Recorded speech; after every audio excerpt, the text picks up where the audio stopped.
Eng yaxshi kazinoni tanlashimiz kerak. Faqat bittasi. Biriga kelishib olishimiz kerak. Faqat olmasin. Qayerda slotlar qizig'roq?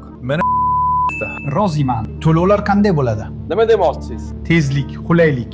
Sizning fikringizcha? 100%. Eshitdingizmi? Bu meni ovozim, meni yuzim va umuman bu videoda men borman. Lekin bilasizmi, bitta dahshatli haqiqat bor. Men hech qachon bu mavzuda gapirmaganman. Biz umuman jamoa sifatida bu ko'rsatuvda umuman boshqa mavzuni gaplashayotgan edik. Toki meni Instagramimga Abdullajon, siz qimorli reklama qilyapsizmi deb yozmagunlargacha, men bu soxta reklamaga umuman e'tibor qilmagan edim. Bilaman, oranglarda bu narsa deepfake ekanligini, vizual jihatdan umuman ajratish mumkin ekanligini farqlaganlar bor va bu tahsinga loyiq. Bu narsa hali sizga kelajakda juda ham kerak bo'ladi. Lekin qolganlarchi? Kelinglar, bu savolga javob topishdan avval men sizga umuman boshqa savolni beraman. Nega qimor kompaniyasi aynan bizani tanladi? Birinchi navbatda ekrandagi odamlarni siz yaxshi taniysiz va barchamizni birlashtirsa, milliondan oshiq real auditoriya hosil bo'ladi. Milliondan ortiq insonlar bizga bildirgan ishonch qimor kompaniyasi uchun haqiqiy valyuta hisoblanadi. Ular sizni bizga bo'lgan ishonchingizdan foydalangan holatda sizni cho'ntagingizga qo'l solishni maqsad qilgan. Mana bu narsaga e'tibor bering deb. Bugun qurbon biz bo'ldik. Lekin sizga kim kafolat beradi? Ertaga sizni ham xuddi shunaqa qilib pullaringizni uxlatib ketishmaydi deb. Ishonasizmi? Siz bilan biz ko'rgan narsangga ishonma deb aytiladigan davrga yetib keldik.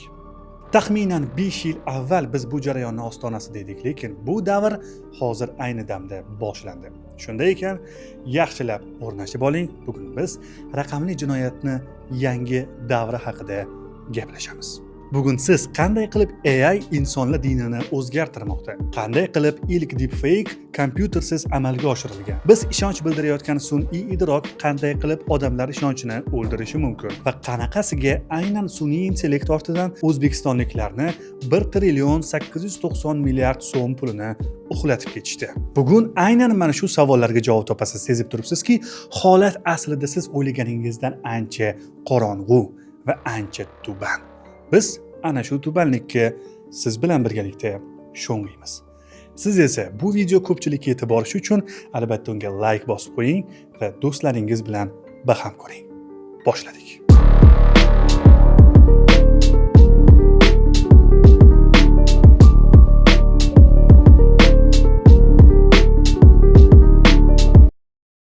Hammaga salom. Bu Abdullajon. Tasavvur qiling, oddiy bir kun siz Reels tiklab o'tiribsiz va siz yo'lingizdan mana bunaqa yangilik chiqib keladi. Dunyoning eng kuchli futbolchilaridan biri, norvegiyalik yirtqich Erling Haaland islom dinini qabul qildi. La ilaha illalloh va ashhadu anna Muhammadar rasululloh. Allohu akbar.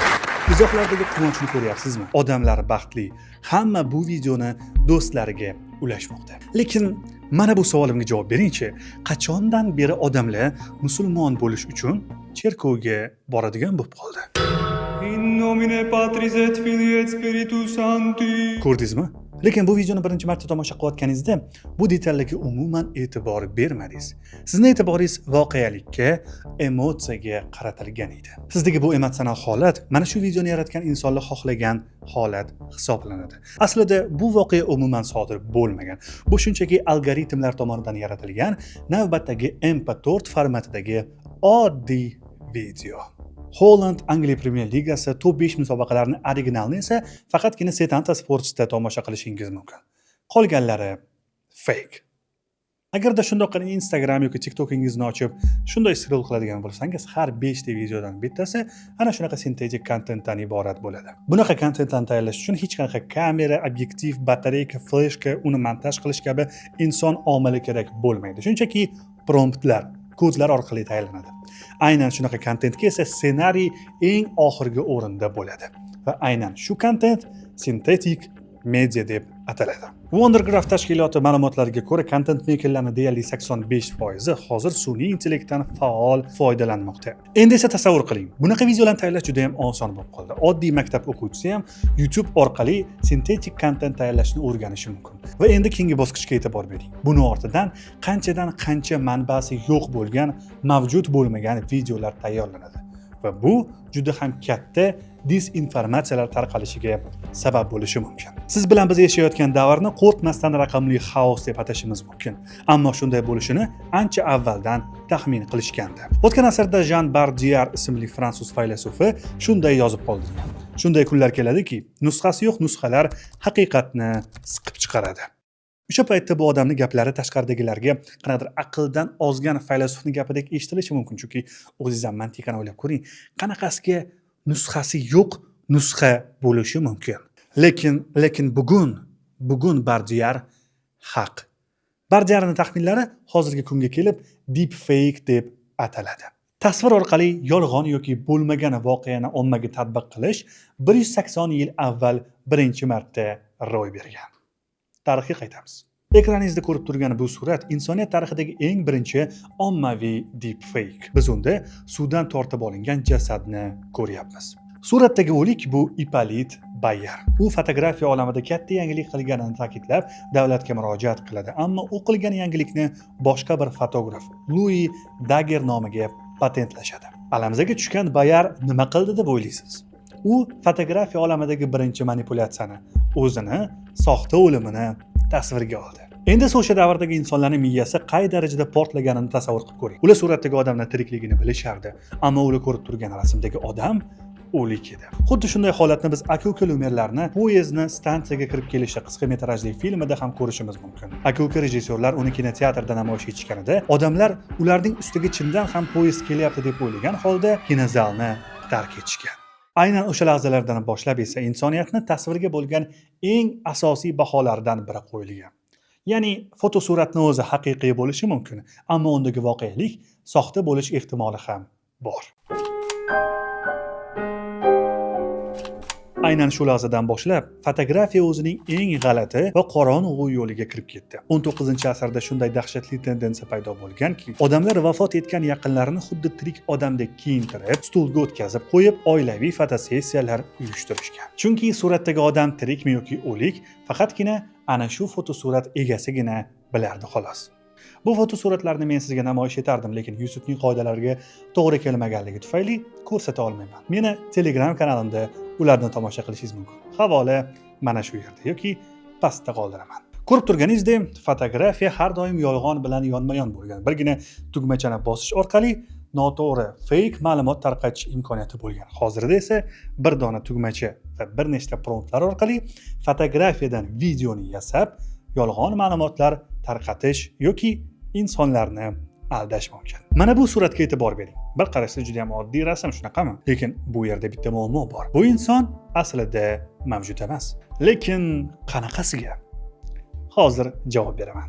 Uni markazida GAN turibdi. Bu tizim har qanday kontent tayyorlanayotganida bir vaqtning o'zida har bir kontentni haqiqiy yoki soxtaligi bo'yicha tekshiruvdan o'tkazadi. Bu tizimni ishlash prinsipini esa soddaroq tilda Catch Me If You Can filmi misolida ko'rsatib berishim mumkin. Sun'iy intellekt yasaydigan videoni Abigail ishlab chiqaradigan pul deb oladigan bo'lsak, Abigail doim mana shu soxta pullarni ishlab chiqaraveradi. Ammo unga zid ishlaydigan, aniqrog'i bu soxta pullarni aniqlashga urinadigan doimiy detektiv ham bor. U Abigail yasaydigan soxta pullarni avvaliga haqiqiy deb o'ylaydi va o'tkazib yuboradi. Ammo qisqa vaqt ichida aniqlab yana rad javobini beradi. Keyin esa Abigail soxta pul yaratishning yanada yaxshiroq yo'lini topadi. Keyin detektiv uni ham aniqlaydi. Bu jarayon esa cheksiz davom etaveradi va buni oxirini biz hech qachon bila olmaymiz. Chunki qachondir shunday bir davr yetib keladiki, biz AI videoni haqiqiy, real voqeadan ajrata olmaymiz. Ammo lekin biroq ularning raqobati bizni kirishimiz imkonsiz bo'lgan nuqtada davom etaveradi. 2026-yil fevralni eslang, Epstein ishi bo'yicha ochiqlangan ma'lumotlar internetda haqiqiy xaosni boshlab berdi. Hech qachon yuz bermagan dahshatli voqealar xuddi chindan ham bo'lgandek tarqaldi. Lekin eng qo'rqinchlisi nima bilasizmi? Millionlab insonlar bu narsaga ishonishadi. Chunki bizning miyamiz harakatlanayotgan narsa bu fakt degan ibtidoiy tizim bilan ishlaydi. Zamonaviy modellar bor yo'g'i bittagina surat orqali video yasashi va bo'lmagan voqeani xuddi bo'lgandek ko'rsatishi mumkin. Bu aslida juda ham yaxshi, chunki birgina shunday video orqali juda ham ko'plab insonlarni ta'sirlantirishingiz mumkin. Internetda vafot etgan insonlarni jonlantirishganida odamlarning ko'zlari qancha yosh bilan to'lgani haqidagi videolarni albatta ko'rgansiz. Lekin deepfake'lar bu oshxona pichog'iga o'xshaydi. u har bitta uyda bo'ladi, lekin undan qanaqa yo'lda foydalanish har bitta insonning shaxsiy masalasi. Kimdir undan mazali, shirin ovqatlar tayyorlashda foydalanadi.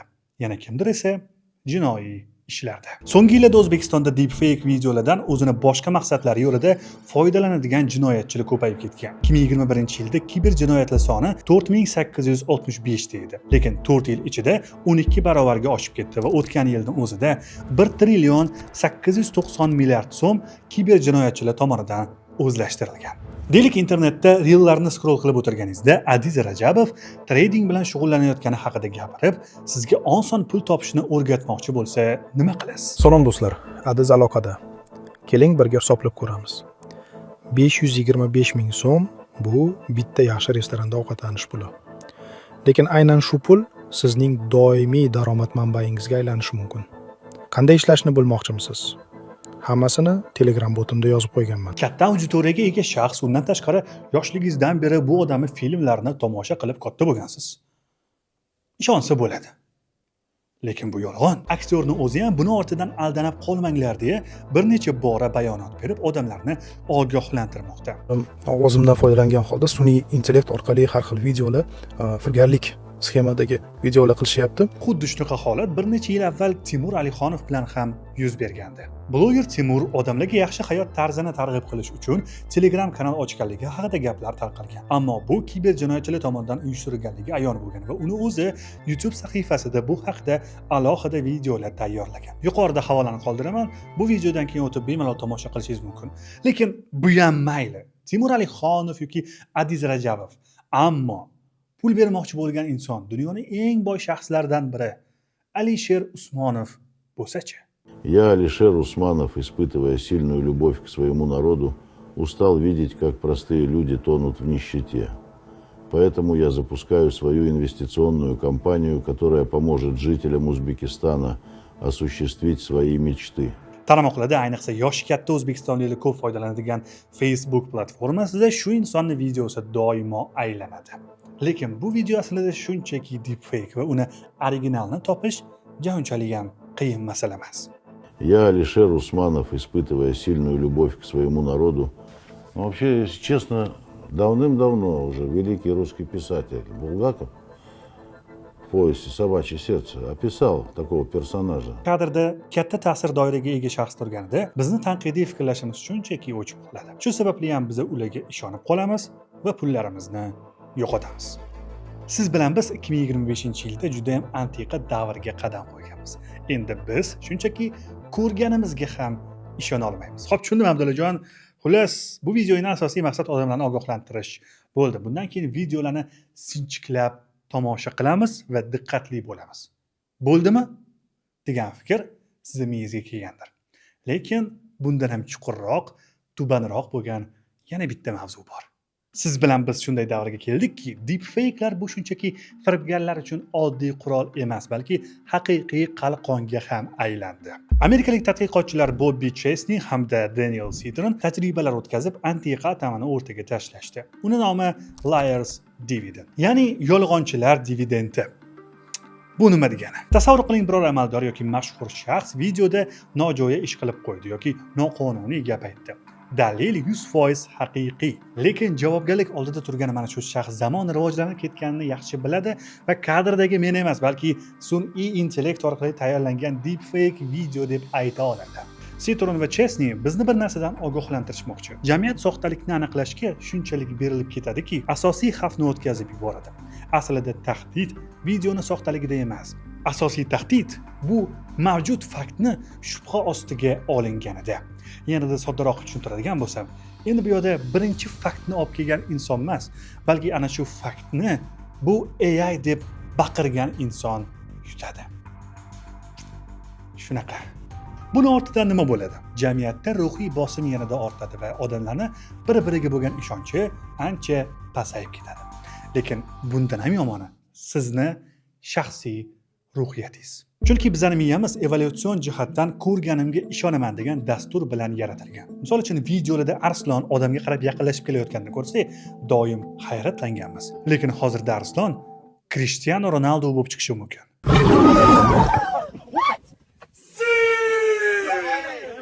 Internetdagi har qanaqa kontent kuzatayotganingizda miya ko'rayotgan narsam haqiqatmi yoki sun'iymi degan savolni doimiy tarzda berib boradi. Bu xuddi bitta tepalikda muz ustida turgandek gap. Go'yoki hammasi yaxshi, lekin bitta noto'g'ri qadam sizni tos qismingizga juda ham qattiq zarba beradi. Xo'p, Abdullajon, unda nimaga ishora qilyapsan?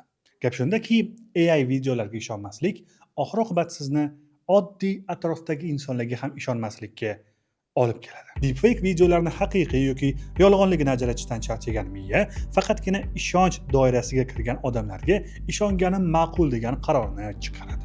Deylik, siz xuddi shunaqa qaror qabul qilganingizda va reel scroll qilib o'tirganingizda ana shu insonni deepfake videosi chiqib kelsa, siz so'zsiz unga ishonasiz.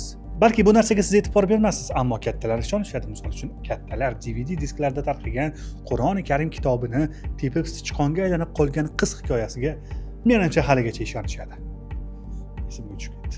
Yomon qo'rqqanman, lekin o'shanda o'zim. Bunaqa bo'lishiga sabab esa juda ham katta qism odamlar ko'rgan narsasiga birinchi navbatda ta'sirlanadi, uni haqiqiy yoki yolg'on ekanligini bo'lsa, keyin ko'rib chiqadi. Mantiqiy tahlil xuddi kechikkan poyezdga o'xshab ishga tushadi. Miya uchun emotsiyani qayerdan olish muhim emas. U real hayotda bo'ladimi yoki yo'q ahamiyatsiz.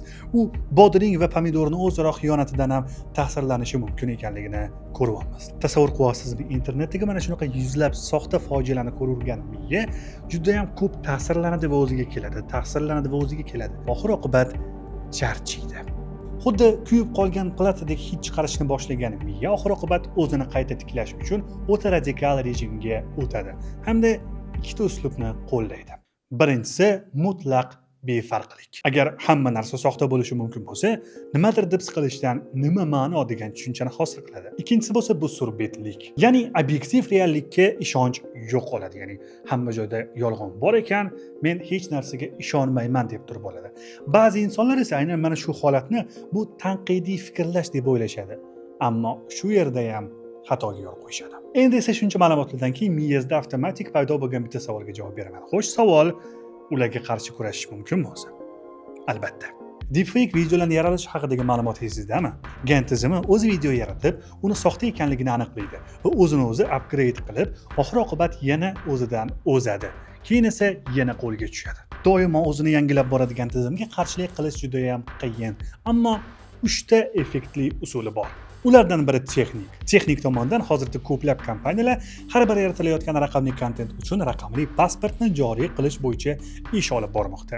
Rasm yoki video qayerda, qachon va qaysi qurilmada yaratilganligi haqida meta axborot yaratiladi. Agar fayl qayta formatlangan bo'lsa, bu kodda qayd etiladi. Lekin mutaxassislar fikriga ko'ra, sun'iy intellekt doimo o'zini yangilab borganligi uchun buni davom ettirish juda ham qiyin bo'ladi, chunki odamlar tomonidan yaratilgan yangi texnologiya sun'iy intellekt nuqtai nazaridan eskiradi va ular kurasha olmaydi. Bir so'z bilan aytganda, ya'ni sodda qilib aytadigan bo'lsak, raqamli pasport zo'r effekt bermaydi. Ikkinchi yo'l bo'lsa bu huquqiy bosim. Hozirgi kunda AQSh, Xitoy, Janubiy Koreya kabi davlatlar siyosat, reklamalarda deepfake'lardan foydalanishni cheklovchi qonunlar ishlab chiqarishgan. Ammo bu chora zo'r eshitilsa ham, muammoni bor yo'g'i bir qismini hal qiladi xolos. Bir so'z bilan aytadigan bo'lsa, oxir-oqibat 3-variant hammasi o'zimizga, insoniyatga quvvatda. Kaliforniya universiteti professori Hani Faridning so'zlariga ko'ra, agar auditoriya kontentni tahlil qilmasdan faqat passiv ravishda qabul qilsa, algoritmlar ham, qonunlar ham ishlamaydi. Albatta, bu jarayonda hech kim sizdan kiber xavfsizlik bo'yicha master bo'lishingizni so'ramayapti, lekin doimiy mana shu kontentlarni iste'mol qilar ekansiz, o'zingizga berishingiz kerak bo'lgan kun tartibingizdagi savollar bo'lishi kerak. Ulardan biri bu video qayerda tasvirga olingan? Ikkinchisi, bu videoni yaratishda va tarqatishda kimga nima manfaat bor? Uchinchisi, mustaqil manbalardan tasdiqlar bormi? Sizdan so'ralayotgan eng asosiy narsa bu shunchaki hushyorlik. Videoni oxirida aytmoqchi bo'lgan fikrim shundaki, o'zi insoniyat yaratilibdiki, bir-biriga unchalik ham ishonmagan. Ishonmaslikda davom etyapti va ishonmaslikda katta ehtimol bilan davom etadi. Lekin bu ishonmaslikning manbasi insoniyatni o'zi yaratgan bitta gadjet, qurilma, intellekt bo'lishi kerak emas. Shu joyda videoni agar yaqinlaringizga repost qiladigan bo'lsangiz, ancha foydali bo'ladi. Agarda loyihamiz sizga yoqqan va foyda keltirgan bo'lsa, shunchaki mana shu QR kod orqali o'tib bizni so'm bilan qo'llab-quvvatlashingiz ham mumkin yoki havolani video opisaniyasi ostida qoldiraman. Biz kichik loyihamiz orqali sizga ulkan ma'lumotlar berishga harakat qildik. E'tiboringiz uchun rahmat. Ilm fan shaytonlari.